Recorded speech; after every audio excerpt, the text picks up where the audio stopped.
নমস্কাৰ এই মুহূৰ্তত লৈ আহিছো এটা বিশেষ খবৰ ফেসবুকত ধুমুহাৰ সৃষ্টি চলোৱা কোন এই ডক্টৰ পৰিধি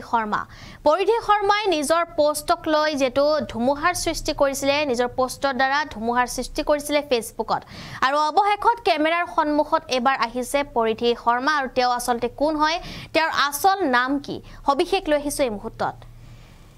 এবাৰ কেমেৰাৰ সন্মুখত উলাই আহিছে পৰিধি শৰ্মা অৱশেষত ফেসবুকত ধুমুহাৰ সৃষ্টি কৰা ডক্টৰ পৰিধি শৰ্মাৰ উলাল পৰিচয় তেওঁৰ পৰিচয় উলাইছে কেমেৰাৰ সন্মুখত ৰাজ্যবাসীৰ ওচৰত ক্ষমা বিচাৰিলে ডক্টৰ পৰিধি শৰ্মাই ভুৱা পৰিচয় লৈ ফেসবুকত ধুমুহাৰ সৃষ্টি কৰিছিল ডক্টৰ পৰিধি শৰ্মাক লৈ এতিয়া চৌদিশে চৰ্চা নিজকে দিল্লীৰ বিশ্ববিদ্যালয়ৰ সহকাৰী অধ্যাপক হিচাপে পৰিচয় দিছিল তেওঁ আৰু চন্দ্ৰম নাম লোৱাৰ পৰিধি শৰ্মা হৈছে গৌৰীসাগৰৰ ধ্ৰুৱজ্যোতি শৰ্মাই হৈছে ফেসবুকৰ পৰিধি শৰ্মা আৰু তেওঁ উল্লেখ কৰিছে এই কথা আৰু অৱশেষত তেওঁ কেমেৰাৰ সন্মুখত এবাৰ উলাই আহিছে পৰিধি শৰ্মা হয় এবাৰ যেটো কেমেৰাৰ সন্মুখত উলাই আহিছে ধ্ৰুৱজ্যোতি নামৰ এজন যুৱক আৰু তেওঁ সকলো কথা ক'লে লগতে তেওঁ ক্ষমা খুজিছে এবাৰ তেওঁ আৰু সমগ্ৰ অসমবাসীৰ ওচৰত এবাৰ ক্ষমা বিচাৰিছে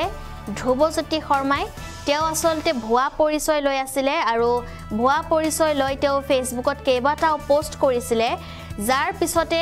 দেখিবলৈ পোৱা গৈছিল যে ফেসবুক জগতখনত এক ধুমুহাৰ সৃষ্টি হৈছিল ডক্টৰ পৰিধি শৰ্মাৰ ৰহস্য ফাদিল হৈছে শিৱসাগৰৰ ধ্ৰুৱজ্যোতি শইকীয়াই হৈছে ডক্টৰ পৰিধি শৰ্মা ডক্টৰ ৰঞ্জিতা শৰ্মাৰ আৰু যেটো ডক্টৰ পৰিস্মিতা এনেদৰে কেইবাগৰাকীও বিশিষ্ট ব্যক্তিক লৈ তেওঁ যেটো লিখিছিলে বা এই সন্দৰ্ভত তেওঁ বহুতো লিখিছিলে আৰু অৱশেষত তেওঁৰ পৰিচয় এতিয়া উদ্ধাৰ হৈছে যাক লৈ এতিয়া পুনৰ এক পৰিস্থিতিৰ সৃষ্টি হৈছে আৰু পুনৰ এতিয়া এক চৰ্চাৰ বিষয় হৈ পৰিছে এই পৰিধি শৰ্মা আসলতে পৰিধি শৰ্মাৰ পৰিচয় এতিয়া উলাই পৰিছে আৰু সকলোতে তেওঁৰ বিশেষ চৰ্চা হোৱাৰ পিছতে এতিয়া তেওঁ ফেসবুকত ক্ষমা বিচাৰিছে ধ্ৰুৱজ্যোতি শইকীয়াই কিয় হৈছিল ডক্টৰ পৰিধি শৰ্মা নামৰ প্ৰকৃততে কোনো মহিলা নাছিল ধ্ৰুৱজ্যোতি শইকীয়া নামৰ এজন প্ৰবঞ্চকেহে পৰিধি শৰ্মা নাম লৈ বিভিন্ন বাতৰি কাকত আলোচনীত তেওঁ প্ৰবন্ধ লিখিছিলে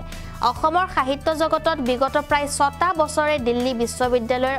অধ্যাপিকা বুলি তেওঁ ভুৱা পৰিচয় দিছিল আৰু সেই পৰিচয়ৰে তেওঁ লিখি অহা ডক্টৰ পৰিধি শৰ্মাৰ পৰিচয় ফাদিল হৈছে সকলো ফাদিল কৰিলে অভিযোগকাৰী পলাশ ৰঞ্জন বৰুৱাই তেওঁৰ মন্তব্য আছে সেয়া শুনাবলৈ চেষ্টা কৰিম জনাও যে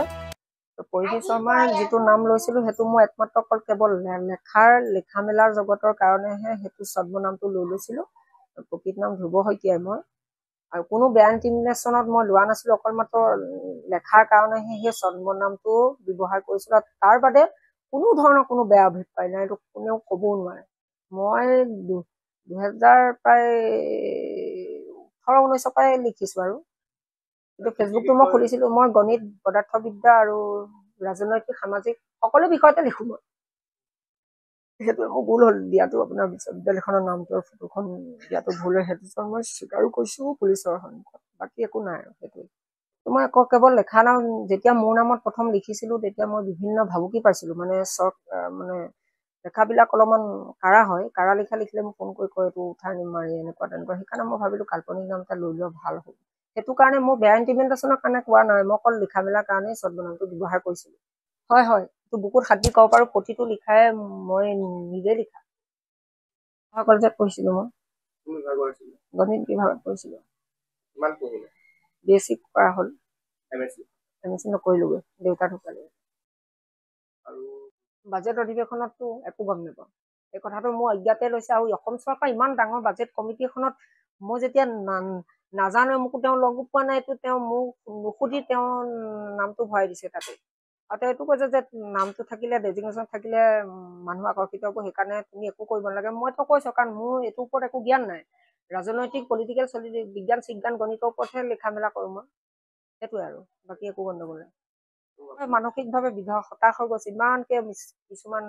মানে ইয়াৰে 20% সত্য হলেও 80% সম্পূৰ্ণ এইটো মনে সজা অভিযোগ আৰু